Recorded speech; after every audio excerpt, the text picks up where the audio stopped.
April महिन्याचा हप्ता सुद्धा लवकरच सर्व माता भगिनींच्या लाडक्या बहिणींच्या खात्यामध्ये वितरित होणार आहे. जर मुख्यमंत्री माझी लाडकी बहीण योजना असेल, आज मुख्यमंत्री अन्नपूर्णा योजना असेल, युवा प्रशिक्षण योजना असेल किंवा आज शेतकऱ्यांना जी वीज सवलत मिळणार आहे किंवा त्यांना ज्या इतर पीक विमा योजना आहे, ₹1 पीक विमा, याला सुद्धा उदंड असा प्रतिसाद मिळत आहे. सन्मान निधी त्या माता भगिनींच्या अकाउंटला डायरेक्ट डीबीटी हा करायचा आहे. माझे आपल्या माध्यमातून राज्यातील सर्व माता भगिनींना मला आश्वासित करायचंय की याला लागणारी संपूर्ण तरतूद ही राज्य सरकारने केलेली आहे. अर्थ विभागाने या संदर्भामध्ये कुठलाही कधीही आक्षेप घेतलेला नाही. पहिल्या टप्प्यामध्ये लागणारा जो निधी आहे, साधारणपणे या वर्षाला लागणारा जो निधी आहे याची तरतूद ही अर्थ विभागाने योजना आहे. ₹1 पीक विमा, याला सुद्धा उदंड असा प्रतिसाद मिळत आहे. त्याच्यामुळे आतापर्यंत कुणीही आपण सांगावं की या योजनेमुळे आधीच्या कुठल्या योजना बंद करण्यात आलेल्या आहे असं एकही उदाहरण विरोधकांना देता येणार नाही. संजय गांधी निराधार योजना असेल, तुमची वयोश्री योजना असेल, ह्या सगळ्या आधीसारख्या कार्यरत आहेत.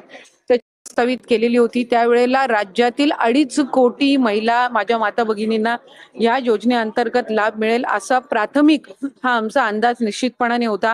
आज तगत आमच्याकडे 1,40,00,000 पेक्षा जास्ती अर्ज हे प्राप्त झालेले आहेत विभागाकडे आणि ज्या स्थानिक सगळ्या शासकीय यंत्रणा आहेत यांनी त्याची स्क्रुटिनी छाननी सुद्धा सुरू केलेली आहे.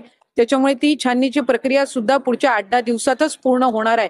कारण आम्हाला निश्चितपणाने केलेली आहे. त्यामुळे कुठल्याही पद्धतीची चिंता नसावी.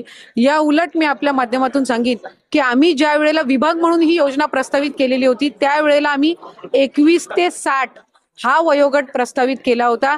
त्याच्यावर ज्या वेळेला अर्थ व नियोजन मंत्री अजितदादांकडे बैठक झाली त्यावेळेला त्यांनी हा 60 वरून 65 करावा अशा सूचना या त्यांनी दिल्या आणि 60 आणि 65 या वयोगटातील जर लाभार्थ्यांची आम्ही संख्या काढली तर ती साधारणपणे 14.5 लाख होते.